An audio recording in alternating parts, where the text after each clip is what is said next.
make friends with people who want the best for you. And that's a meditation on my own childhood and adolescence to some degree. I had friends who wanted the best for me and friends who didn't. And, they were friends who,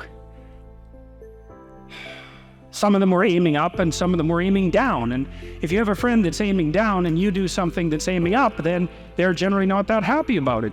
They try to top your accomplishment with one of their own, hypothetical or real, or put down what you're doing, or offer you a cigarette if you're trying to quit and you've kind of done that successfully, or a drink if you've been drinking too much and are just trying to stop being an alcoholic, or they're cynical and bitter and devoted towards no good. And sometimes that's family members too, and sometimes it's even part of you, But this chapter is an injunction to people, is like you have an ethical responsibility to take care of yourself, you have an ethical responsibility to surround yourself with people who have the courage and faith and wisdom to wish you well when you've done something good, and to stop you when you're doing something destructive.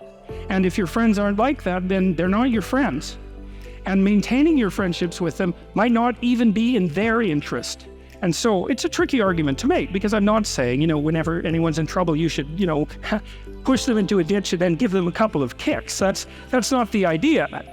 The idea is that, but I had a couple of rules I didn't write about. One was be careful about whom you share good news with, and another was be careful about whom you share bad news with. And those rules ring in people's minds quite quickly. A friend is someone you can share good news with, You go to them and you say, hey, look, this good thing happened to me. And they say, look, I'm so happy that happened to you. Like, way to be. And they don't think, God damn it, why didn't that happen to me? And you didn't deserve it. Here's a bunch of reasons you're stupid and why it won't work. It's like, that's not helpful. And so I would say, if people are, the other thing people are doing, if they're trying to drag you down, let's say, is they're trying to see if you'll put up with it.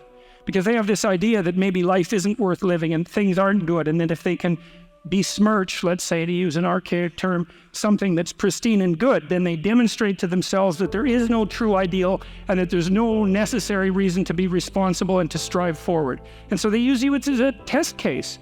They'll just push you down into the low lobster bin and see how you respond. And if you put up with it, then yeah, my cynicism is fully justified. Weak people are a problem in general.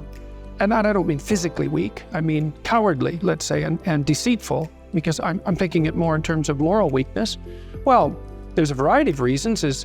First of all, if you can't support your own weight, let's say, then someone else has to do it.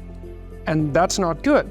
And then if you don't make your pathway, if you don't pick a forthright and useful and noble pathway through life, then you'll become bitter and too hurt by the tragedy of existence. And then you tend to seek your revenge wherever you can get it. And that's not good. So it's a mistake on all fronts. It's not good for you. It's not good for your family. It's not good for the community. It's certainly not a good medium to long-term strategy, because life is very, very difficult and you have to be prepared for that. And I had a watcher the other night in Oslo, and he wrote me a letter. He was a 17-year-old boy, and he said that my work had been very helpful to him. His father had died suddenly about 6 months before, and he found his dad when he was dying and was very, very shocked and horrified and hurt by what had happened. And I had recommended on my YouTube lectures that one thing you could aim for was to be the strongest person at your father's funeral. And so that's what he did. And he helped his mom, and he wrote a 200-word eulogy and got through it. And so, good for him. That's strength and necessary. It's a terrible thing that happened, but he did everything he could not to make it any worse than it had to be. But do you never see that showing weakness can be a strength too? Not weakness, vulnerability. That's a whole different thing. To admit to the fact that you're vulnerable, that's a form of courage. That's not a form of weakness. But that leads you to take whatever steps are necessary to deal with that properly. It isn't some facade that you're invulnerable. No one is invulnerable by any stretch of the imagination. And to stand up and face that is the best route that you have. life is difficult, and it's harder to do things than not to do them, and it's harder to do them well than to do them badly.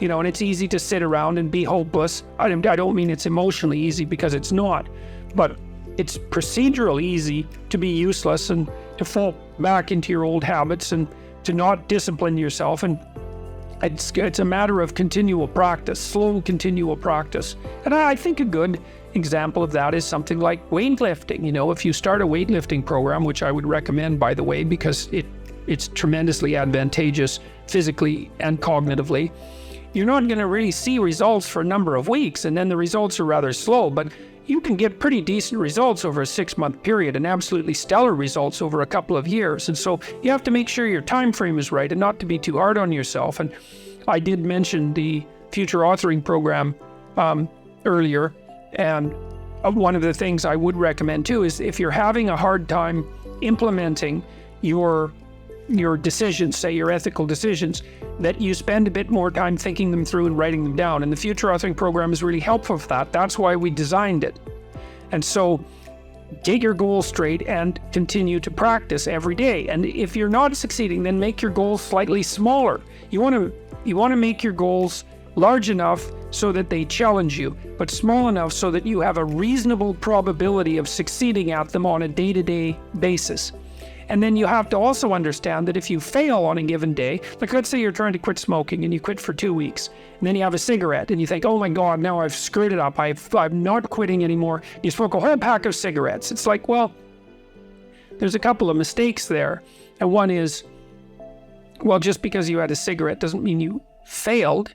It just means that you had a cigarette. You can start stopping again the next day.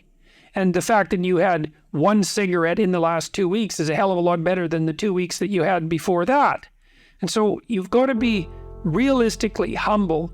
You've got to be ambitious enough in your goals so that you're pursuing something that you regard as truly meaningful and worthwhile. And maybe you can judge that to some degree if you think about someone you love attempting the same thing, and think about how you would feel if they managed it. And if you would feel good, then that's probably a good what would you say? That would be a good evaluation strategy to use on yourself.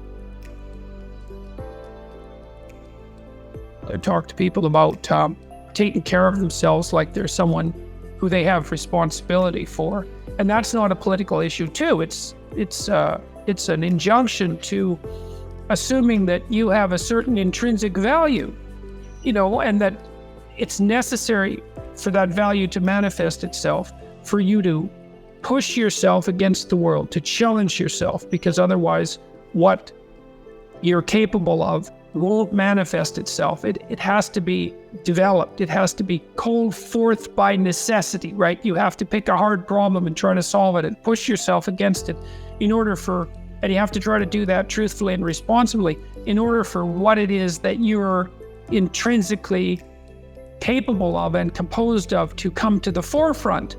And that seems like a very positive thing as far as I'm concerned, to encourage people to be responsible for themselves and for other people, and also to point out that you have a moral responsibility to do so for yourself just as you do for others. And I think that message has been very helpful to people. At least that's what they've told me.